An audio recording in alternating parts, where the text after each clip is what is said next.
Hello everyone, आज है 14 जनवरी और आज इस वीडियो में हम बात करने जा रहे हैं रतन इंडिया एंटरप्राइज के बारे में। 84 रुपीज़ का ये शेयर है और पिछले एक महीने में देखा जाए तो 3% का ग्रोथ है। देखो, तेज़ी आती है तो एक बड़ी रफ्तार आती है, लेकिन बाद में होता क्या है, जैसे इससे पहले भी 2 दिन में 75 से 85 रुपये से भी ऊपर शेयर निकल गया था। फिर करेक्शन थोड़े बहुत बने, फिर तेज़ी दिखाई, फिर वापस करेक्शन बने। एक साल का ग्राफ देखो तो काफ़ी अच्छा है, बुरा नहीं है। 72% का ग्रोथ है।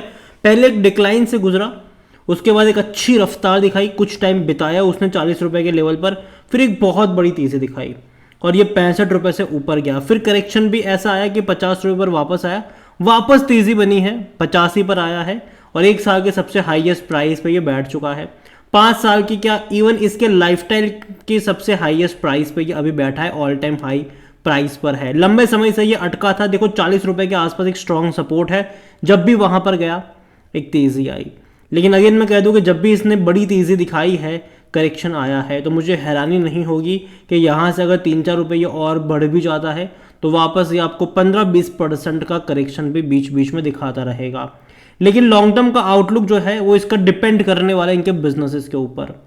देखो, इनका जो रिटेल बिजनेस है, कोको ब्लू काफ़ी बड़ी ब्रांड है अमेजोन में, तो एक बहुत बड़ा जो रिटेल बिजनेस है वो तो इनका है ही।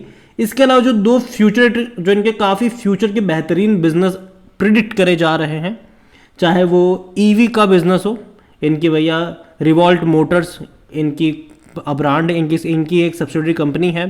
इसके अलावा ड्रोन बनाने वाली कंपनी है इनकी, एक और ड्रोन बनाने वाली कंपनी है। तो देखा जाए तो ये दोनों ही सेक्टर काफ़ी ज़्यादा एक्साइटिंग माने जा रहे हैं और वहाँ पर ये कंपनी बड़े पैमाने पर इन्वेस्ट भी कर रही है। अगर आप रतन इंडिया एंटरप्राइज के वॉल्यूम देखो तो 50 लाख से भी ज़्यादा के शेयर्स ट्रेड होते यहाँ पर नजर आ रहे हैं। इतना ही नहीं, कंपनी में अगर आप नंबर देखोगे तो जो ग्रोथ है वो अभी अभी यहाँ पर देखने को मिल रहा है। लगातार इनके रेवेन्यू में तेज़ी आ रही है, अच्छी बात है ये। प्रॉफिट देखोगे तो पिछले 2 क्वार्टर में प्रॉफिट अच्छा है, लेकिन देखना इंटरेस्टिंग होगा कि दिसंबर में कैसा नंबर्स आते हैं यहाँ पर। क्योंकि देखो यार, होता ये है ना कि इससे पहले भी देखो सितंबर में 104 करोड़ का प्रॉफिट था, लेकिन बाद में 2 क्वार्टर में क्या हुआ, लॉस हो गया। बाद में फिर से एक बड़ा प्रॉफिट कमा कर दिखाया इसे। तो यहाँ पर यह है कि जो कंसिस्टेंसी होनी चाहिए नंबर्स में, खास करके प्रॉफिट्स में, वो देखने को नहीं मिल रही है। और जहाँ तक रिजल्ट्स के बारे में बात करिए तो अभी तक कोई डेट सामने नहीं आई कि कब इनके नतीजे आएंगे। उम्मीद करते हैं कि बहुत जल्दी पता चल जाए और देखो, मैं एक्सपेक्ट करता हूँ कि कंपनी के नंबर अच्छे हो, बुरे नहीं। अगर आप वैल्यूएशन के बारे में देखोगे तो 79 का पी है, जो कि महंगा तो डेफिनेटली है। ये सेक्टर पी 29 का है, तो आप इसको सस्ता तो नहीं कह सकते। और यही वजह है कि अभी के लिए इन्वेस्टमेंट भी करना थोड़ा सा रिस्की ज़रूर है, लेकिन करेक्शन में मौके भी बनेंगे। क्योंकि देखो, कंपनी का जो रिटेल का बिजनेस है वो तो काफ़ी अच्छा चलने वाला है, ठीक है, चल भी रहा है, चलने भी वाला है।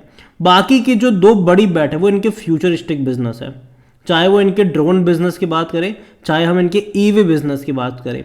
दोनों ही फ्यूचरिस्टिक बिजनेस है और दोनों का ही फ्यूचर डिपेंड करता है कि इनका एग्जीक्यूशन किस तरीके का देखने को मिलेगा। क्योंकि देखो, ये दोनों ही ऐसे बिजनेस होंगे कि जहाँ पर कैश इनको लगातार चाहिए होगा। और दूसरी बात, बहुत सारे प्लेयर्स भी आ रहे हैं। रिवॉल्ट मोटर डेफिनेटली इन्होंने ईवी में एक अच्छा इनिशिएटिव लिया ज़रूर है, लेकिन भाई साहब बहुत सारी कंपनियां घुस रही है 2 व्हीलर्स में। अगर आप देखोगे तो ईवी में बहुत सारी कंपनियां हैं, यहाँ पर स्टार्टअप्स भी है और पुराने खिलाड़ी भी है। बजाज भी देखो भैया, अपना बजाज चेतक लेकर आया है ईवी में, ठीक है। तो बहुत सारी पुरानी कंपनियां भी हैं जो 2 व्हीलर्स में भी आएगी। टीवीएस भी अगर आप देखोगे यहाँ पर वो भी है, यहाँ पर बजाज भी है। तो धीरे धीरे एंट्री देखने को मिलेगी यहाँ पर, ठीक है। तो मैं मानता हूँ कि टाइम लगेगा, लेकिन ईवी में बड़े प्लेयर्स की जब एंट्री होगी ना, तो डेफिनेटली जो नए स्टार्टअप्स वाले हैं ना, उनको दिक्कत तो होगी शॉर्ट टर्म के लिए। बाद में देखते हैं कि क्या होगा। लेकिन ड्रोन वाला जो बिजनेस है वहाँ पे भी अब कंपटीशन बढ़ चुका है, वहाँ पे भी कुछ बड़े प्लेयर्स आ रहे हैं, तो दिक्कत होगी इस कंपनी को। और इनको लगातार हैवी कैश चाहिए होगा, लगातार इनको हैवी कैश चाहिए होगा। और जहाँ तक बात करें हम शेयर होल्डिंग की, तो शेयर होल्डिंग में जो प्रमोटर है उनके पास 74.86% की होल्डिंग है और प्रमोटर के द्वारा थोड़ी सी होल्डिंग गिरवी भी है, 9.23% की होल्डिंग गिरवी भी है यहाँ पर। और देखा जाए तो म्यूचुअल फंड्स डेफिनेटली 0.04% की यहाँ पर आपको होल्डिंग देखने को मिल रही है। और यहाँ पर जो डोमेस्टिक की बात करो तो उनके पास कुछ भी नहीं है, उनके पास कुछ भी नहीं है। एफआईल्स 9.40% का स्टेक है, लेकिन पिछले कुछ टाइम से एफआईल्स का स्टेक इतना ही है।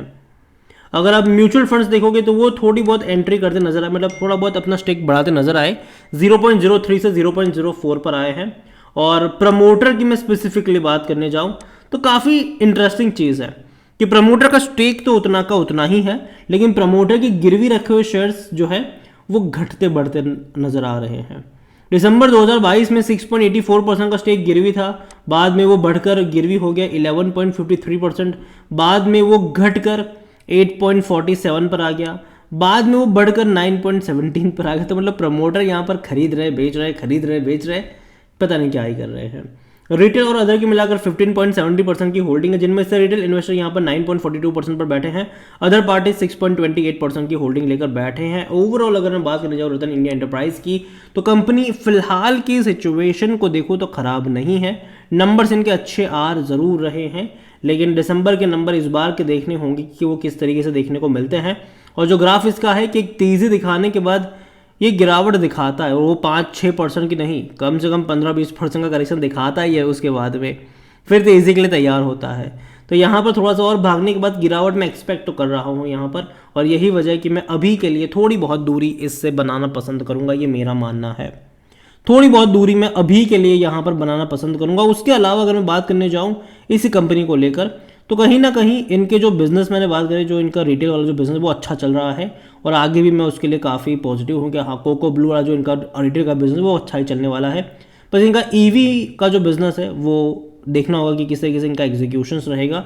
हालांकि मैं उतना ज़्यादा आश्वस्त इनके ईवी को लेकर नहीं, मुझे इनका ड्रोन का बिज़नेस अच्छा लग सकता है, लेकिन ईवी का बिज़नेस मुझे लगता है कि काफ़ी ज़्यादा इनको परेशान करेगा लॉन्ग टर्म के लिहाज से, या फिर शायद किसी ना किसी को ये लोग बेच दे, ये भी एक ऑप्शन हो सकता है इनके लिए।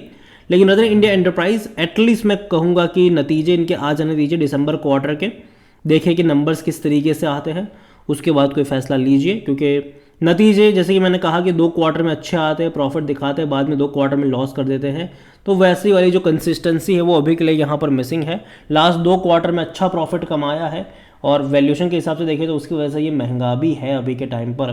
तो नंबर्स आ जाने दीजिए, उसके बाद यहाँ पर बाइंग के बारे में सोच सकते हैं। तो यही मैं कहूँगा, बाकी मर्जी आपकी है। वीडियो को यहीं पे एंड करता हूँ, पसंद आया हो तो लाइक करो, शेयर करो, चैनल अगर पहली बार है तो प्लीज़ सब्सक्राइब करें। और अदर इंडिया एंटरप्राइज के बारे में आप क्या सोचते हैं वो भी आप मुझे कमेंट में लिख के बता सकते हैं। Thank you.